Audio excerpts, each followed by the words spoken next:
நம பார்வதீபதையே.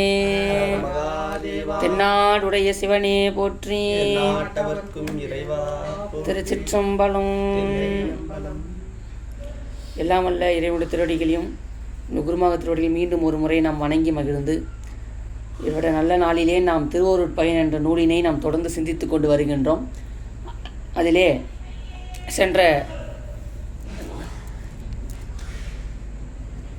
சென்ற வகுப்பிலே நாம் இருள்மல நிலை என்ற அதிகாரத்தினை 3ஆம் அதிகாரத்தினை நிறைவு செய்து தற்போது 4வது அதிகாரமாக இருக்கக்கூடிய அருளது நிலை என்பதை பற்றி நாம் சிந்திக்க இருக்கின்றோம்.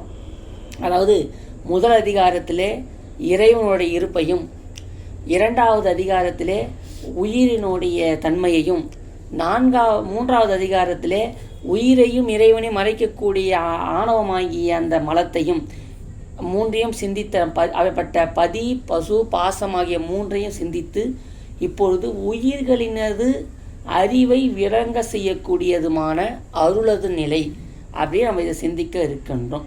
இறைவனுடைய அருள் யாது? முதலிலே இறைவன் என்று பார்த்தோம்.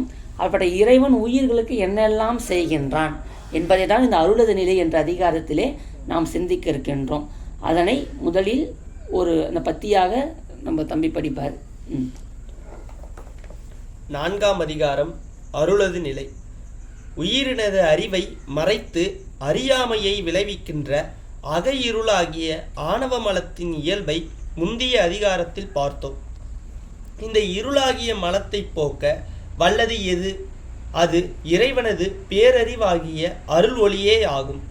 அதனை சூரிய ஒளியோடு ஒப்பிடலாம். பேரொளியா எங்கும் அருக்கென நிற்கும் அருள் என்று உமாபதி சிவம் கூறுவார். செய்யுள் 32. சூரிய ஒளி செய்யும் செயல்கள் 2. ஒன்று, எங்கும் சூழ்ந்துள்ள இருளை நீக்கி உலக பொருள்களை காட்டுவது. மற்றொன்று, தனக்கு முதலாகிய சூரியனை காட்டுவது. சூரிய ஒளியின் உதவியாலேயே உலக பொருள்களை அறிந்து அனுபவிக்கின்றனர் மாந்தர். ஆயின் அவர்கள் சூரிய ஒளியை நினைப்பதில்லை, அதன் மீது கருத்து செலுத்துவதும் இல்லை. அவர்கள் உலக பொருள்களிலேயே அழுந்தி நிற்பதுதான் அதற்கு காரணம். இனி உலக பொருள்களை நோக்காமல் நமது பார்வையை சூரிய ஒளியின் மீது செலுத்தி அதனை பற்றி கொண்டு அதன் வழியே மேலே நோக்கினால் அவர்களுக்கு அச்சூரிய ஒளி மேலே உள்ள சூரியனை காட்டும். இறைவனது ஞானமாகிய அருளும் இவ்வாறே 2 வகையில் செயல்படுகிறது. அது பக்குவமில்லாத உயிர்களுக்கு உலகை காட்டி உலகையே நோக்கும்படி செய்யும். இனி உலக ஆசையை துறந்து தன்னை நாடுகின்ற பக்குவ ஆன்மாக்களுக்கு அவ்வருள் தன்னை காட்டி பின் தனக்கு முதலாய் உள்ள சிவத்தையும் காட்டும். உயிரில் உள்ள ஆணவம் அகவிருள் என்றால் உயிருக்கு உயிராய் உள்ள திருவருளை அக ஒளி எனலாம். உள்ளொளி என்பார் உமாபதி சிவம். செய்யுள் 24. பேரறிவே வடிவான திருவருளை உணர்வு என்று சொல்லாலும் குறிப்பிடுவர். அதுதான் நம்மளுடைய மாணிக்க வாசக பெருமான் அற்புதமாக சொல்கின்றார். ஊனினை உருக்கி உள்ளொளி பெருக்கி தேனினை சொய்ந்து புறம் சிரிந்த செல்வமே சிவபெருமானே. அப்ப இந்த ஊனினை உருக்கி நமது உள்ளத்தில் இருக்கக்கூடிய உள்ளொளியை பெருக்குவதற்கு எது முக்கியம் சொன்னா இறை வழிபாடு. அப்ப இந்த ஊனினை உருக்கி உள்ளொளியை பெருக்குகின்றார். அப்ப உள்ளொளி அதான் உய்யே என் உள்ளத்துள் ஓங்காரமாய் நின்ற மெய்யா. இறைவன் நம்மளுக்குள்ளவே ஓங்காரமாக இருக்கின்றார். அந்த ஓங்காரமாக இறைவனை நாம் வழிபாடு செய்ய செய்ய நமது உள்ளத்திலே இறைவன் தோன்றி நிற்பான். அவனை தேடா, அதாவது ஓராதார் உள்ளத்துள் ஒலிக்கும் ஒளியானே. வழிபாடாது செய்பவர்களுக்கு ஒலிக்கும் ஒளியாய் இருப்பான். இப்போ ஒலிக்கும் ஒளியாய் அப்படின்னும் போது ஒளியை வைத்து ஒளியை எப்படி, அப்போ ஒளி இருக்குது, அந்த ஒளியிலே ஒளி பார்த்தோம்னு சொன்னால் ரொம்ப பார்க்க முடியாது. இந்த ஒளியை வைத்து வேற ஒரு பொருளை பார்க்க முடியாது. ஒளியை வைத்து ஒளியை பார்க்க முடியுமா? இல்லை. அதே போல தான் சொல்கின்றார், அதை ஒலிக்கும் ஒளியானே. அப்போ இறைவன் உள்ளுக்குள்ளவே இருப்பான். ஆனால் நம்ம காட்சிக்கு என்னது அவர்களால் காண்டு கொள்ள முடியாது. அதுதான் சொல்கின்றார். அப்போ பெற்ற இறைவன் நமது உள்ளே இருக்கக்கூடிய அருட்பெரும் ஜோதி ஆண்டவன். அவனை எப்படி உணரதாங்க முடியும்? உணரதான் முடியும். அதாவது நம்மளுடைய மனம்னு சொல்கிறோம், மனதை உணரதான் முடியும். அப்போ உணர்தல் என்பது வேற, அப்போ அறிதல் என்பது வேறு. அப்போ இறைவனை அறிய முடியாது, ஒன்று தான் முடியும். ஏன்னா அறிதல் என்பது அறிவுக்கு சம்மந்தப்பட்டது. அறிய இறைவன் நம்ம அறிவுக்கு எட்ட மாட்டான், அதான் உண்மை. ஏன்னா அவன் அறிவுக்கு எட்டாத ஒரு பொருளாக இருக்கின்றான் யார்? சுவாமி. அப்போ அவனை என்ன செய்யணும்? உணர்ந்து ஓயாது உள்குவார் உள்ளிருக்கும் உள்ளானை, அதை அடியால் தெரிஞ்சுக்கணும் சொல்லிட்டு இதை தான் இந்த பற்றி ஃபுல்லாக அப்படி சொல்ல போகிறார். அதனாலே நம்ம அதாவது மலர்தலை உலகின் மாயிருள் துணி அப்படின்னு நம்ம ஒரு செய்யுள் வந்து சிவஞான மாபாடியத்திலே வரும்.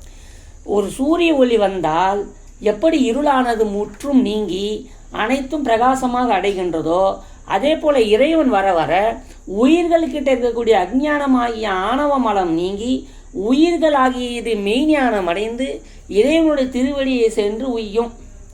இவ்வளோதாங்க. அப்போ உயிர்களுடைய பயன் என்ன? இறைவனை வழிபாடு செய்ய. இறைவனை வழிபாடு செய்ய செய்ய இறைவனே ஒரு காலத்திலே குருவாக தன் முன் வந்து தோன்றி அருள் புரிவான். அது எப்படி? பக்குவப்பட்ட பிறகு. பக்குவப்பட்ட ஆன்மாக்களை தேடி இறைவனே குருவாக வந்து உபதேசம் செய்வான். எப்போ வருவாருன்னு கேட்டால் அது சொல்ல முடியுமா? சொல்ல முடியாது. அதனால் வழிபாடு செய்ய செய்ய இறைவனே வந்து நம்மளுக்கு உபதேசம் செய்து அந்த சொன்ன மந்திரம் என்ன மந்திரங்க? நம்ம உய்வதற்கான மந்திரம். ஒரு ஆன்மாக்கு ஒரு மந்திரம். நமச்சிவாயம், சிவாய நம. அந்த உயிர் உய்யணும் அல்லவா? அந்த உயிர் உய்வதற்காக அந்த மந்திரம். ஆனால் ஐயா உங்களுக்கு இதை சொல்லிடுறாரு, நான் இந்த மாடலில் சொல்கிறேன். எதை சொன்னாலும் அவங்க குரு சொன்ன மந்திரம் சொன்னாதான் உயிர் அடுத்த கட்டத்துக்கு போகும், இல்லைன்னா போகாது. இது நல்லா கருத்துன்றி புரிஞ்சுக்கினாங்க. இதை புரிஞ்சுட்டு இப்போ முதல் அதாவது அருளது நிலையிலே நம்ம இப்போ 31வது முரட்குரட்பாவை நாம் சிந்திக்க செல்கின்றோம். குறள் 31. அருளே தலையாய பொருள். அருளில் பெரியது அகிலத்தில் வேண்டும், பொருளில் தலை இலது போல். பொருள். உலகியலில் ஒருவன் ஒரு சமயத்தில் ஒரு பொருளை தனக்கு இன்றியமையாததாக கருதி விடுவானாயின் அவனுக்கு அந்த சமயத்தில் அந்த பொருள்தான் மிக உயர்ந்த பொருளாக தோன்றும். அதனை காட்டிலும் மேலான பொருள் வேறொன்றும் இருக்க முடியாது. அதுபோல ஆன்மீக நெறியில் செல்லும் ஒருவன் திருவருளையே தனக்கு இன்றியமையாத பொருளாக கருதி அதனையே வேண்டி நிற்பான். அவனை பொறுத்தவரையில் திருவருளை காட்டிலும் மேலான பொருள் இவ்வுலகில் வேறொன்றும் இல்லை. சொற்பொருள். வேண்டும் பொருளில் ஒருவனுக்கு ஒரு சமயத்தில் மிக இன்றியமையாததாக வேண்டப்படும் அந்த ஒரு பொருளை விட தலையிலது போல் தலை சிறந்ததாக வேறு எந்த பொருளும் அவனுக்கு தோன்றாதது. அதுபோல அருளின் பெரியது. ஞான நெறியில் செல்பவனுக்கு திருவருளை விட சிறந்த பொருள் அகிலத்தில் இவ்வுலகில் வேறு எதுவுமே இல்லை.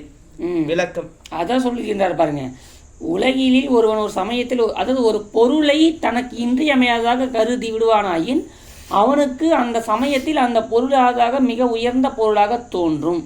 அதனை இப்போ அதாவது இது என்ன சொல்கிறாருன்னா அருள் நிலை மருள் நிலை. அவள் தான் இதை சொல்லும் போது என்னன்னா, அருளை நாடுபவர்களுக்கு திருவருளே உயர்ந்த பொருளாகவும் மருளாகிய இந்த மாயை சார்ந்த போது உலகிலே சார்ந்த போது மருளாகி இந்த பொருளை உயர்ந்ததாகவும் தோன்றும். அதை தோன்றும்படி செய்பவன் யாரு? இறைவன் தான்.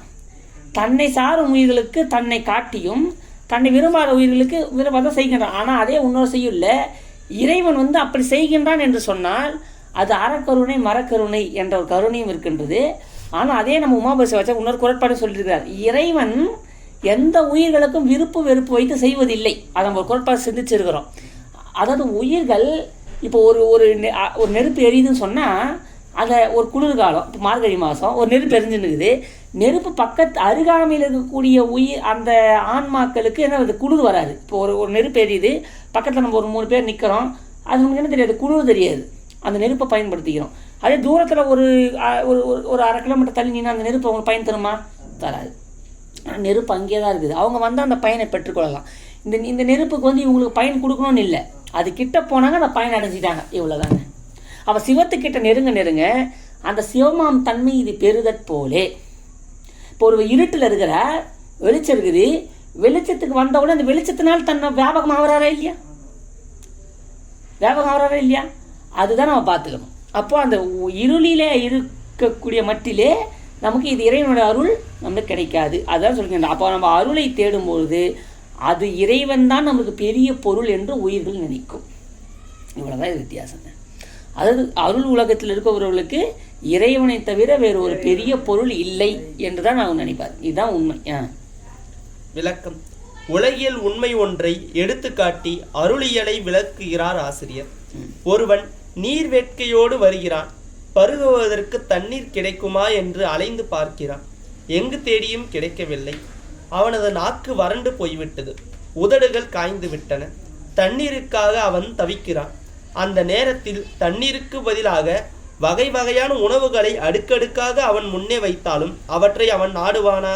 அல்லது விலை உயர்ந்த பொன்னையும் நவமணிகளையும் அவன் முன்னே குவித்தாலும் அவற்றை மதிப்பானா? இவையெல்லாம் அவனுடைய தாகத்தை தீர்க்குமா? அவனுக்கு வேண்டியது தாகத்தை தணிக்கின்ற நீர் ஒன்றுதான். அந்த நேரத்தில் நீர்தான் அவனுக்கு தலையான பொருள்.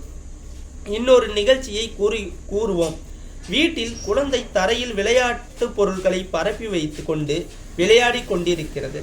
தாய் கடை வீதிக்கு போய் வரலாம் என்று புறப்படுகிறார். குழந்தையை பார்த்து கொள்ளும்படி சொல்லிவிட்டு செல்கிறார். விளையாடி கொண்டிருந்த குழந்தைக்கு தாயின் நினைப்பு வந்துவிட்டது. அவ்வளவுதான். விளையாட்டு பொருள்களை வீசி எறிந்து அதுவரையில் சிறந்தவையா விளங்கிய அப்பொருள்கள் இப்பொழுது அக்குழந்தைக்கு ஒரு பொருட்டாக தோன்றவில்லை. இந்த நேரத்தில் தாய்தான் அதற்கு வேண்டும். அம்மாவை நினைத்து அழத் தொடங்கி விட்டது. வீட்டில் உள்ள ஒவ்வொருவரும் அதன் அழுகையை நிறுத்த முயன்றார்கள். என்னென்ன பொருள்களையோ எடுத்து வந்து காட்டி அதன் கவனத்தை ஈர்க்க பார்த்தார்கள். ஆனால் அதன் அழுகை நின்ற பாடில்லை. தாயை கண்டால் ஒழிய அதன் அழுகை ஓயாது. அக்குழந்தைக்கு அக்கணத்தில் வேண்டப்படுகின்ற ஒரே பொருள் தாய்தான். வேறு எந்த பொருளையும் அது நாடுவதில்லை. அக்குழந்தையை பொறுத்த மாட்டில் அவள்தான் தலையாய பொருள். தாகமுற்றவன் தண்ணீரை நாடுதல் போலவும் அழும் குழந்தை தன் தாயை நாடுதல் போலவும் ஆன்மீக நெறியில் செல்லும் சாதகன் திருவருள் ஒன்றையே வேண்டி நிற்பான். அதை நல்லா சிந்திச்சிங்க. ஒரு தண்ணி தாகத்தில் இருக்கிறாருன்னு சொன்னா அப்பொழுது அவருக்கு தேவைப்படக்கூடியது என்ன? தண்ணீர். அந்த நேரத்தில் எந்த பொருளை கொடுத்தாலும் அதுக்கு ஈடாக கேட்டா இல்லையாம்மா? இப்போ அடியன் இருக்கிறேன், தண்ணி தாக இருக்குது. உமாமா இந்தாங்க ஏன் வாழைப்பழம் சாப்பிடுங்க இறங்குமா? என்ன கோபம் ஒன்றும் அதிகமாகும். சரி, ஜூஸு குடித்தா கூட அடங்காது. நான் நிறைய குடிச்சு பார்த்துருக்குறேன். தண்ணி தாக்கத்தில் வேற எதை சாப்பிட்டாலும் நம்ம என்ன பண்ணாதுங்க? அடங்க. தண்ணி குடித்தாதான் அடங்குது. அதே போல் ஒரு ஒரு குழந்தை விளையாடிட்டு இருக்கோம். நான் நல்லா பார்த்துருப்போம். நல்லா சின்ன காலைல அவங்க அம்மா வேலைக்கு போயிட்டாங்கன்னா அம்மா வர வரைக்கும் குழந்தை என்ன பண்ணுங்க, பொம்மைலாம் பண்ணினா விளையாடிட்டு இருக்கும். அந்த விளையாடி கொண்டே இருக்கிறது அவ்வளோ நேரம் மகிழ்ச்சி தந்த அந்த பொருள் தாயை கண்ட உடனேவே அந்த பொருளை உதாசீனமாக தள்ளி விட்டு தாயை கண்டு ஓடுதா இல்லையா? எல்லா குழந்தையும் அப்படிதான் பண்ணும். நீங்கள் என்னதான் பொருளை வச்சிருந்தா கூட அந்த பொருளை பொருட்டா தெரியாது. உலகத்துக்கு போட்டு அம்மானு கொடுன்னு ஓடுது. ஏன்னா அதுதான் அவங்களுக்கு இதை காட்டிலும் சிறந்த பொருள் தெரியுதா இல்லையா? அது போல பக்குவம் உள்ள உயிர்கள் இந்த உலக வாழ்க்கையில வாழ்ந்தாலும் கூட இறைவனை தாகத்தில் இருக்கக்கூடிய நீர் வேட்கை போலவும் அப்ப இந்த தாயை கண்டு ஓடிய அந்த குழந்தை போலவும் அப்படிப்பட்ட இறைவனை கண்ட மாத்திரத்திலே அதை சென்று ஆற தழுவி கண்ணீர் மல்கி அதை கொஞ்சி குழாவி முத்தே பவளமே மொய்த்த பசும் புச்சுடரே சித்தே என் உள்ள தெளிவே பராபரமே கண்ணே கருத்தே என் கற்பகமே கண்ணிறைந்த விண்ணே ஆனந்த வியப்பே பராபரமே. அப்படி இறைவனை அப்படி ஆற தழுவி என் நெஞ்சத்தினுள்ளே எப்படிலாம் நம்ம கொஞ்சறாங்க சுவாமிய நீத்து பாருங்க செல்வர்களே. இறைவனை தேனே கரும்பே கரும்பின்னு தெளிவு இவங்களாம் சீன்றுவான். நம்மளை சீன்னு சொல்லாத ஒரே ஆள் யாருங்க? சுவாமி. இப்போ நான் என்னதான் நான் பணம் போட்டு நாளைக்கு ஒரு பெண்ணை கட்டின்னு வரணும் வந்தால் கூட ஒரு நிமிஷத்தை கூட மனசை வராமல் இருக்கும். கண்டிப்பாக வரும்.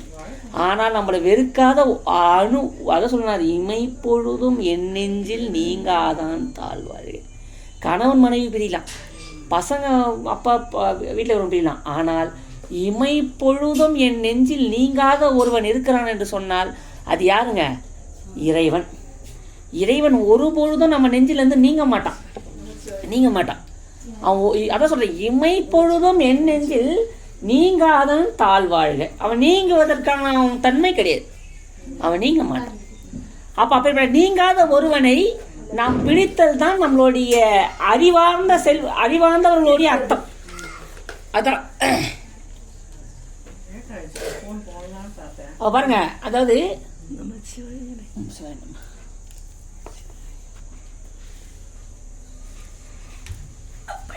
அந்த இறைவனை நீங்காமல் இருக்கிறது தான் ஒரு அறிவார்ந்த செயலாக கருதப்படும். அதுதான் ஒரு அறிவார்ந்த செயல். மற்றெல்லாம் நம்ம அறிவார்ந்த செயல் சொல்ல முடியுமா?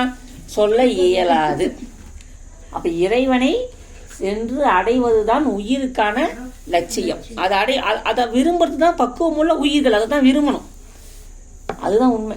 அப்போ அதுதான் குறிப்பிடுகிறார். அப்போ அந்த அருள் நிலையை நிற்கும் போது அனைத்து ஆசையும் வரணும். ஆசையில், அதாவது அனைத்து ஆசைன்னா ஏன் அடியனே சொல்ல வரேன்னா, இல்லைன்னா இந்த உலகத்தில் வாழ முடியாது, இல்லறத்தில் வாழ முடியாது. இல்லறத்தில் இருக்கும்போது கொஞ்சம் அனைத்து அனுசரித்து தான் வாழணும். தாய் இருப்பாங்க, அம்மா இருப்பாங்க, அப்புறம் மனைவி இருப்பாங்க, சகோதரர்கள் இருப்பாங்க, வீட்டில் டிவி டக்குன்னு போட்டிருப்பாங்க, நம்ம சாமி கும்பிடும்போது தொல்லை பண்ணுற மாதிரி இருக்கும். எதையுமே நம்ம கடிந்து பேச முடியாது. எல்லாத்தையும் அனுசரித்து தான் வழிபாடு செய்யணும். அதனால தான் உள்ளத்தில் நினச்சிக்கணும். ஏன்னா இது துறவரம் இல்லை. நம்ம காட்டில் தனியாக இருக்க முடியும். இடத்துல இருக்கும்போது எல்லாத்தையும் அனுசரித்து, ஆனால் இது அனைத்திலும் ஒரு உயர்வான இறைவனே மனதில் நினச்சிக்கணும். குடும்பத்தை பற்றி ஒரு 10 மணி நேரம் யோசிக்கிறோமா, அந்த 10 மணி நேரம் அட்லீஸ்ட் ஒரு 2 மணி நேரமாச்சு இறைவனை யோசிக்கணுமா இல்லையா? ஒரு 12 மணி நேரம் தான் நான் வச்சுப்பேன். 12 மணி நேரம் விட்டுருங்க. அந்த 12 மணி நேரத்தில் 2 மணி நேரமாச்சு இறைவனுக்கு வழிபாடு செய்யணும். ஏன்னா அவன் தான் நம்ம உய்வதற்கான ஒரு பொருள். ஆனால் பக்குவம் அடைய சதா அவன் சிந்தனையிலே நம்ம வாழ ஆரம்பிச்சிடும். அப்படி கண்ணை மூர்னா உள்ள சுவாமி தெரியணும். அந்த அளவுக்கு அந்த பக்குவம் நம்மளுக்கு வளரும். அது வழிபாடு எப்போ வரும்? வழிபாடு செய்ய செய்ய தான் வரும். இங்கே வரோம், எதை பாருங்கள், எதை ஒன்று சிந்திச்சுக்கிட்டே இருக்கிறோமோ நம்ம அதுவாகவே மாறுவோம். எண்ணம் போல் தான் நம்ம வாழ்க்கை அமையும். ஒருவன் சிந்திக்க சிந்திக்க சிந்திக்க அந்த ரோமங்கள் எல்லாம் அதுவாகவே மாறும். சிவமே சிந்திக்க உடம்பே சிவமாம் தன்மை பெறும். அப்போ மூச்சும் சிவமாக இருக்கும், கண்ணு சிவமாக இருக்கும், காது சிவமாக இருக்கும், அவர்கள் தொட்டாது சிவமாக இருக்கும், அவர்கள் பேசுகிற வார்த்தை சிவமாக இருக்கும். அப்போ அவங்களோட வார்த்தை சிவமாக இருக்கும். அது என்ன சொன்னாலும் அப்போ என்ன, இறைவனை வழிபாடு உண்டு செய்ய போதும். நீங்கள் எதுவுமே இதுக்காக முயற்சியாக எடுக்க வேணாம். நான் போய் அங்கே தாம இருக்க வேணாம், இங்கே தியானம் இதெல்லாம் நான் அதெல்லாம் பக்குவம் உங்களுக்கு தெரியல. அது நம்மளை பொறுத்தவரை ஈஸியான ஒரு வேலை எதுங்கன்னா, கஷ்டப்படாமல் நம்ம எது வந்தாலும் கஷ்டப்படாமல் சேர்ந்து நம்ம சாப்பிடுவோம். கஷ்டப்படாமல் பண்ண நம்ம ரொம்ப பிடிக்கும். ஐயா எளிமையாக எக்ஸசைஸ் பண்ணாமல் நம்ம உடம்பை குறைப்பது எப்படி உடனே பார்ப்போம் அந்த வீடியோவை. எதையுமே நம்ம உழைக்காமல் வருதுன்னு அவங்க டக்குன்னு ஒரு ஆர்வம் தான் இல்லையா? நான் சொல்கிறேன், அம்மா உழைக்காமல் வருகிறது என்ன ஒன்று ஆர்வம் தான் இல்லையா? அதுபோல் நம்ம தவங்கள்லாம் சென்றால் கடினம் தான். தவங்கள்லாம் பண்ணுறது ரொம்ப கடினம், மன கட்டுப்பாடு. அது எளிமையான ஒன்றுனா வழிபாடு. தினைக்கும் சுவாமிக்கு ஒரு பூ வச்சு சிவாயனம், ஒரு ஒன்றுமே இல்லை, ஒரு வேலை ஒரு பார்க்கும்போது அதை சொல்கிறேன், ஒரு பூ புண்ணியம் செய்வாருக்கு பூ உண்டு நீர் உண்டு. அப்போ அந்த பூவை நீரை வச்சு சிவாயனம் அன்றாட பணியை செய்யும். வேலைக்கு போங்க வாங்க, கணவர் கூட இருங்க, மனைவி கூட இருங்க, எந்த தவறும் கிடையாது. இதெல்லாம் தவறு தான் என்ன கிடையாது, இல்லறத்தையும் எந்த தவறுமே கிடையாது. அப்போ வழிபாடு எதுக்கு? இறைவனை வழிபாடு செய்வதற்கு எதுக்குன்னா பிறை உயணும், வேற ஒன்றும் கிடையாது. திருவருள் நாட்டம் வருதல் என்பது அவ்வளவு எளிதன்று. திருவருளே நமக்கு புகழ் என்று உறுதியான எண்ணம் நமக்கு இல்லை. அப்படி நூல்கள் எடுத்து சொன்னாலும் நாம் நம்புவதாக இல்லை. எண்ணற்ற பிறவிகளை எடுத்து உலக வாழ்வு ஒன்றையே அறிந்து நமக்கு உலகப்பற்றே மீதூர்ந்து நிற்கிறது. அதனால் கண்கண்ட உலகு சுகத்தையே பெரிது என்று நம்புகிறோம்.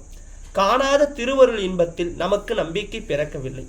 பிறப்பினால் உண்டாகும் துன்பத்தையும் வாழ்க்கையின் முடிவில் இறப்பினால் உண்டாகும் துன்பத்தையும் நன்கு உணர்ந்து அஞ்சுபவருக்கே உலகியலில் ஓர்ப்பு ஏற்படும். அதாவது பிறப்பை கண்டு அஞ்சுதல் வேண்டும், நிலையாமையை கண்டு அஞ்சுதல் வேண்டும். நிலையாமை என்பதை நாம் சிந்திக்கணும். நம்ம எதை கொண்டு போக போகிறோம், சற்று நேரம் கொஞ்சம் ஒரு நாளைக்கு ஒரு நிமிடம் நினச்சி பார்க்கணும். நம்ம வாழ்க்கை எதை நோக்கி போகுது, ஒன்றுமே இருக்காது. நீங்கள் இப்போ கூட ஒரு 2 நிமிஷம் சிந்திச்சு பார்த்தீங்கன்னா எதுக்காக போகிறோன்னு கேட்டால் அப்படியே ட்ராவாக நிற்கும். அதுக்காக நான் அடியன் உழைக்கக்கூடாது வேலைக்கு போகணும்னு சொல்ல, எல்லாம் போங்க சந்தோஷமாக வாழுங்க. இப்போ கூட அடியனை எவ்வளோ கற்பனை வச்சுக்கிறேன், கனவு வச்சு எல்லாமே நல்லது தான். அதை குறிக்கோள் இல்லாமல் வாழக்கூடாது, அதை ஒரு தலைப்பு இல்லாமல் பேசக்கூடாது, குறிக்கோள் இல்லாமல் வாழக்கூடாது. சில தலைப்பெல்லாம் பேசிருப்பான், அவன் பேசத்தான் அவனுக்கு புரியாது, மற்றவனுக்கு புரியாது. அப்போ இப்போ நம்ம தலைப்பு வச்சுருக்கோம். இப்போ நம்ம தலைப்பு என்ன வகுப்பு? திருவருட்பயன் வகுப்பு. அப்போ நம்ம பார்க்கறது அருளது நிலையில் முதற்குறப்பா. அந்த மாதிரி தலைப்பை வைத்து பேசுதல். அப்போ தான் தலைப்பை சார்ந்தே போகும். ஒரு தலைப்பை வைத்து பேசினால்தான் அந்த தலைப்பை அடி ஒட்டியே அந்த அந்த அந்த சொற்பொழிவு முடியும். அதே போல் வாழ்க்கையை ஒரு குறிக்கோள் வைத்தது, அந்த குறிக்கோளை ஒட்டியே வாழ்க்கை நம்மளுக்கு போகும். நம்ம வாழ்க்கையில் என்னங்க ஒரு சங்கல்பம், இறைவனை உழைக்கணும், இறைவனுக்கு தொண்டு செய்யணும், அந்த இருக்கிற வருமானத்தில் குடும்பத்தை ரன் பண்ணணும். இதுவரை தான். ரொம்ப போட்டு குழப்பிக்க வேண்டாம். அது ஐயோ நாளைக்கு ரொம்ப குழப்பி வேண்டாம். அப்படியே வாழ்க்கை நம்ம ஒரு ஸ்மூத்தாக எடுத்துகிட்டு போகணும். இது நடுப்புற எது நடந்தாலும் இறைவன் செயல். எது நடந்தாலும் இறைவன் செயல்னு டேக் இட் ஈஸி பாலிசி நம்ம அப்படியே அடுத்தது நம்ம நடத்துறதுக்கு அடுத்ததுக்கு போயிட்டே இருக்கணும். ஈஸியாக எடுத்துக்கணும். அது ரொம்ப மனசில் போட்டு ப்ரெஷர் பண்ணக்கூடாது. அதனால் அடியாரெல்லாம் சிந்தித்து வச்சுக்கணும். அது நம்ம கஷ்டப்படக்கூடாது. அவன் நம்ம மனதில் எதுவும் பதிவு பண்ணாமல் அதை அப்படியே மனசை லேசாக வச்சுக்கிட்டு கறந்துக்கிட்டே இருந்ததுன்னா மனன்றது மறதிக்கு உட்பட்டது தான். அதை நம்ம தொடும் போது அது ஞாபகம் வரும். இப்போ நம்ம இப்போ உட்காந்துருப்போம், சுவாமி நினைக்கும் சாமி ஞாபகம் வராதா இல்லையா? சாமி அது மறந்துடும். இப்போ டிவி பார்க்கும்போது சுவாமி மறப்பார், சாமி பார்க்கும்போது டிவி மறக்கும், அம்மா அப்பாவோட பேசும்போது சாமி மறக்கும், டிவி மறக்கும், மறுபடியும் அம்மாவோட செல்லை பார்க்கும்போது இவங்க எல்லாரும் மறப்பாங்க. அப்போ என்ன தெரியுது? மனம் எந்த பொருள் எடுக்குதோ அதை சார்க்கும், மற்றதை மறக்கும். நம்மளோட உயிர் பாருங்கள், ஒரே சமயத்தில் இரண்டை அறியாது. ஒன்றை அறியும் போது ஒன்றை விடும், ஒன்றை அறியும் போது ஒன்றை விடும், ஒன்றை விடும் போது ஒன்றை அறியும். பற்றி விடும். பற்றி விடுதல் உயிரோட தன்மை. உயிர் எதை சார்கிறதோ சார்ந்தது வண்ணமாக இருக்கும். பற்றிய விஷயங்கள் படியாகவே உயிர் நிற்கும். அப்போ அடியார்கள் அதை செஞ்சுக்கணும். அப்போ உயிர் எதை சார்கிறதோ சார்ந்ததன் வண்ணமாக உயிர் நிற்கும். இது எதோட தன்மைங்கய்யா? உயிரோட தன்மை. இது என்னையா பண்ணணும்? ஒன்றும் பண்ண முடியாது. இது ஒன்றும் பண்ண முடியாது. ஏன்னா உயிரோட தன்மை அது. ஒரு இலக்கணத்தை மாற்ற முடியுமா? அது விதி. அது உயிருக்குரிய குற்றம். அது ஒன்றும் பண்ண முடியாது. அப்போ அதுக்கு ஒரே சொல்யூஷன் என்னங்குது? வழிபாடு. எதை ஒன்று அதிகமாக செய்கிறோமோ அதுவாகவே நம்ம மாறுவோம். வழிபாடு தொடர்ந்து செய்ய அந்த வழிபாடாகவே நம்ம மாறிடும். அப்புறம் வழிபாடு பண்ணிக்கிட்டே இருக்கும்போது சும்மா இருக்கும்போது சிவன் தான் ஞாபகம் வரும். நல்லா பார்த்துங்க, ஒருவன் எதில் அதிகமாக கான்சன்ட்ரேஷன் ஃபோக்கஸ் அதிகமாக இருக்குதோ அதே சிந்தனை தான் தனிமையிலையும் வரும். உண்மையாக சொல்கிறாங்க அடியேன், தனிமையில் இருக்கும் போதும் ஒருவன் தனிமையிலும் கூட இறையை நினைக்கின்றானோ அவன் உயிர் பக்குவப்பட்டு இருக்கின்றது. ஆமாங்க, தனிமையில் பல தவறுகள் செய்யலாம். ஆனால் தனிமை என்பது நம்மளுக்கு எவ்வளோ தவறுகள் பண்ணலாம். யாரும் பார்க்க போகிறான்? கண்காணி இல்லை என்று களவு கூட்டத்தில் நம்ம குரூப்பில் டூப்பு போட்டுடலாம். இப்போது நம்ம குரூப் இருக்குது, குரூப்பில் டூப்புன்னு போட்டு அது போட்டுடலாம். ஆனால் தனிமையிலும் இருக்கும் பொழுதும் கூட உங்களுடைய எண்ணம் சிவத்தை நாடுகின்றதா? அப்படி நாடுகின்றால் நம்மளுடைய ஆன்மா பக்குவ நிலைக்கு எழுதி கொண்டிருக்கின்றது. அப்போ என்ன இது எப்படிங்க வரும்? இது உடனே வருமானு கேட்டால் கிடையாது.